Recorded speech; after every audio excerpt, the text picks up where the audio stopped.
Look at that. Face track enabled. That will follow me wherever I want it to go. Annoyingly, I do want it stationary, actually. Now, what is this? I hear you cry. Oh, you twat. Just burnt every aspect of my gullet there. This, I believe, is probably going to be yet another iteration of a footballing podcast, because my world does not stop at JD's Matchday Mashups for the OGs. Or, I can't remember what we called the other one. What did I call the other one? With J-Mo and Harry. What the fuck did we call that? Was that JD's Matchday Mashup? Sunday League shows with Anas. Anyway, another iteration of another iteration of a footballing podcast. Now, if there's three things I love in my life, it would be my familia, my family in layman's terms, football and podcasts. Now, unfortunately, football and family, they don't gel as much as I like. There's a lot of football. There's a hell of a lot of football. And I used to be able to watch the majority of the games. Well, so now if you watch JD's Matchday Mashup, you probably realise I didn't anyway. But now that I've had a kid for what? I should probably know this. A year and change. Yeah, a year and a few months. And it's been hard graft. Not for me, for my missus, because she has done the lion's share. I've probably come into the fold last couple of months properly. You know, the kid wanted nothing to do with me when she was breastfeeding. Well, as soon as she realised I couldn't breastfeed, she did try to latch on, cheeky bitch. Literally 30 seconds into having her, I did skin to skin, because that's what they all say. You need to do skin to skin, you have to do skin to skin. Do skin to skin, you know, for the bond. And she goes, tried to latch onto my tit. I said, get that bitch off me. Fat shamed by my own daughter. 30 seconds into having her. Didn't get off to the best start. You know, we've grown to love each other now, absolutely, sure. But she does stop me watching the football, because quite often, you know, my missus wants to do family stuff on the weekend, and that's fair enough. That is fair enough. She grafts her bollocks off all week, as do I. These fingers to the bone. And that is the only time we get with our daughter. So, I remember a time where my dad was once... I was back from uni, and I was watching... There was a big game. It was maybe like Chelsea United at that time. Man U Chelsea. Big game. And I was like, you watching it, Dad? And he was like, no, I'm off out to walk the dog. I said, are you mental? Are you Delulu? It's Man United Chelsea and you're off out to walk the pooch. But I get it. Years down the line, I kind of understand the reasoning. My dad used to say the old adage of happy wife, happy life. And I don't agree with that. I think it's archaic. But life is easier if she is happy, is all I'm saying. And I want her to be happy, of course I do. I want us all to be happy. And I do find a lot of happiness from, you know, doing the kid-related activities, you know, pumpkin picking, strawberry picking. There is a lot of picking, actually, when you have a kid. But that does mean that quite often I miss out on the games. It's hard. There's too much football. There's fucking football on every bastard day if you wanted to watch something. Prime example, yeah, season opener, Community Shield, a little known fixture called Arsenal versus Manchester City. Now, it was on Sunday, and I was going to watch it, and I planned to watch it. I was meeting up with my old uni mate, right? He lives in Leeds. We hadn't seen each other for ages. We finally carved a date into the diary after genuinely months and maybe a year of not seeing each other. We was like, we'll go for Sunday lunch, and we'll watch the footy, right? We have our Sunday lunch. Everything's off to a flyer. Going swimmingly well.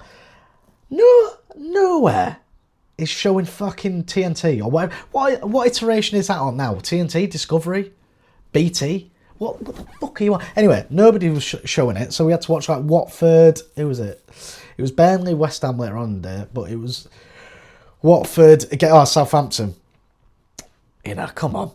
There's been a lot of chopping and changing. Sorry, I've gone way ahead of myself here. What is this? What are we doing? Fuck knows. Basically, my point of, and this is what it's going to be all about, it's just fucking load of nonsense, basically. It's me rounding up the weekend's action in classic Joey Joke style. All fat, no shit. A lot of humour, no substance. Don't scratch too deep because you won't find an answer. You won't find what you're looking for. I don't know fuck all about football, really. I just enjoy watching it. And what these two eyes see, I will report back with my mouth. Basically, it's a podcast. It's not even a podcast. It's a video for the busy dad He was juggling life. He's fucking grafting his bollocks off, juggling life. Can't keep up with the sheer amount of football that's getting pumped into your eyeballs. So I'm here to just say, listen, Arsenal won 3-0, mate.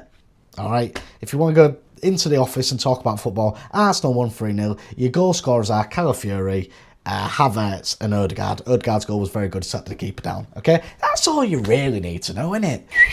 Let's go right back to basics. Why am I doing this? What's my why? Fucking get me on Stephen Bartlett there, you see. What is my why?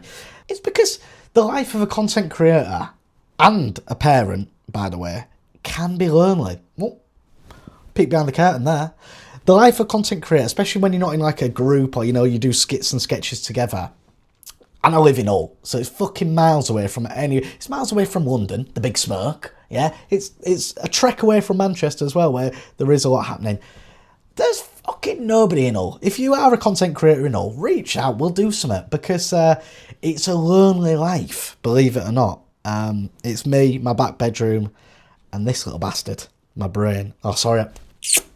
I can't swear on YouTube. Trying to rein this potty mouth in. It's me, my thoughts, and the back bedroom, basically. And when you're a dad as well, quite often. So on certain days I look after my daughter. So I've gone down to part-time, look after my daughter. You are just talking to a kid all day. And she's napping now. So this is what I'm going to do. When I'm going to film is when she's going to nap. And just try and talk, even though there's nobody there, I'm talking into the ether, effectively. Just so I don't go fucking insane having to watch Miss Rachel or fucking Sesame Street. I'm talking to my kid. She can manage 1 or 2 words now. I asked her if she loved Dada the other day. She said, yeah. But then I also asked her about 20 minutes later, do you love Dada? Because I was buzzing with that. I was thinking, that's fucking unbelievable. And I was like, do you love Dada? She said, nah. So she's got yes and no down to a tick. Whether she knows what's what, fuck knows. But yeah, I'm doing this because if I don't do this, I think I'll go fucking mental. Let's go on to the footy, shall we? Like I say, didn't fucking watch it. I was gutted as well. Absolutely. We tried like 2 or 3 different pubs, which meant that we had to fucking speak to each other. No, I have not seen my uni mate in, like I say, such a long time. The amount of football. All we did at uni was play FIFA and watch footy. That's all we did. I mean, I did a Mickey Mouse, I did like media production. So I literally, for my final year film, I sacked everything off that I'd done.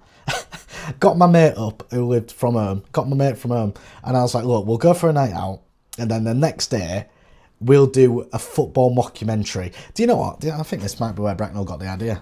Oh, said it, have I? I'm joking. I think he was probably doing it before me, to be fair. But I did a mockumentary about a football manager, shot in about a couple of hours, edited it together. Thanks for coming, 2-1. See you later. We had this unbelievable game we used to do, right? It was a bit like, did anybody see Wayne Rooney Street Striker? Right, I think we was maybe a bit ahead of our time, because we used to get our blue bin. I mean, no, nothing went in it. We didn't recycle. Everything was in the fucking green. Oh, sorry, Peter, or whatever it is. I recycle now. But at that time, I didn't give a bollocks. And we used to open the blue bin up, and he'd stand one end, I'd stand the other end, and we'd just fucking try and loop the ball into the bin for God knows how. It was like down the back of a 10, if you know what a 10-foot is, down the back of a 10-foot, and we'd be smashing this ball all over the place. And he's tried to take it on the volley. God knows he ain't got that in the locker. I love him to pieces, but he ain't got that in the locker. He volleyed it, and it's gone a fucking mile, and it's gone straight through a window. Not ours, luckily. Although we was never getting our deposit back. Jesus Christ, it was filthy. In my second year, I lived with like 8 lads. It was an absolute piss take. I've gone way off topic here. Football. I'd say I didn't see much of the game. I did see Odegaard's goal. Very good goal. Sat the keeper down. Thanks for coming. Do you think... I don't know why I'm asking. She can't fucking tell me. Get in the comments, I guess. Is it going to be one of those transitions where it's almost impossible to follow Pep? Much the same way Moyes struggled, after Sir Alec. Because I feel like it probably is. Is there any chance I could fucking film somewhere where a train ain't going to go past every 10 bastard minutes and ruin the audio? I should probably actually watch the highlights, shouldn't I? Thinking about it. It's a really early goal, isn't it? Oh, that is a great ball. Miles Lewis-Skelly. A little slide through ball. Oh, between two men. Elliot Anderson, 116 million. Thanks for coming, you silly bastard. Oh, good finish as well. How do Man City respond? That's the question. For those wanting to know about my fantasy team, I have gone Haaland, Semenyo and Shirky. Oh, and it should have probably just done the goals. I mean, I think this is the extended highlights. Could be here hours. Goal number 2 for Arsenal. Ball in by Odegaard. Clipped back through from the new signing with a lovely little header. And Havertz. He gets amongst the goals, doesn't he, Havertz, to be fair? Do they still need a killer striker?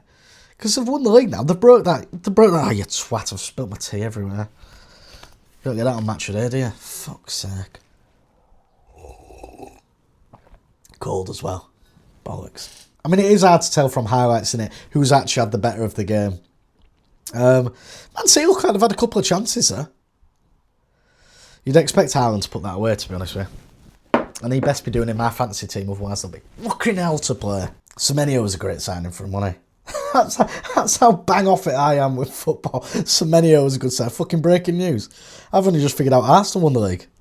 Nah, I'm kidding. They told you immediately, didn't they? It's all changed this season, don't there? A lot of change up in the management.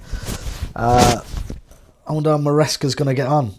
I'm in the camp that the Charity Shield is... Is it the Charity or the Community Shield? What's it? Community Shield, isn't it? Oh, great. Odegaard's just scored. Yeah, what a fuck... Just scored fucking 4 days later, Joey.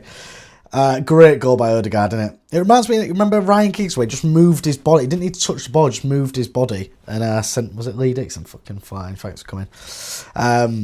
Yeah, it's just sat the keeper down there. Wait, thanks for coming. Yeah, you know, we'll get rid of that now because 3-0, game over. I'm in the camp that Community Shield is, you know, a final. If it's good enough for Pep, it's good enough for Joey Boy. And Pep always used to view it as a final. I think you start the season as you mean to go on. If you're going and treating it as a glorified friendly, then what's that telling your players? What sort of message are you sending to your players and fans ahead of the new season? Oh, we've just been beat 3-0. Alright, well, we've got fucking Wolves away on Saturday. Well, you do well, they're in a different league. When the season does properly kick off, by the way, and I know I've just said it does count, it is a final. When the season does properly kick off, I will have probably more preparation done than this. But right now, I'm not going to listen to the interviews and stuff, because you'll have probably seen them. That's the thing, I cannot and will not actually keep up with those football podcasts. I can't keep up. I just can't keep up, and that's fine. That's fine, because we're not doing analysis. Basically, what I want this to be is a conversation. A conversation between me and you that... Currently, it's a one-way conversation because nobody can talk back to me. But once we build a community, then we can all interact. And, in the other iterations of podcasts I have done, there's been people that I do communicate with, and I have built a nice community. So I'm hoping that happens again because, as said previously, I will go fucking mental. I need something to occupy my time while she's asleep and occupy my mind, because otherwise, there's only so much Miss Rachel you can fucking sit through. I might not even put this out, truth be told. I think I might be psychotic. I think I might have gone mad. I've just waffled into the camera for fucking, I don't know, 9 on 20 odd minutes. And I've said nothing of note, nothing of substance. It's the ramblings of a madman, innit? You've gained nothing from this. You knew Arsenal won 3-0. You knew Odegaard scored a nice goal. Why would you listen? That's the question. The answer is on you, I guess.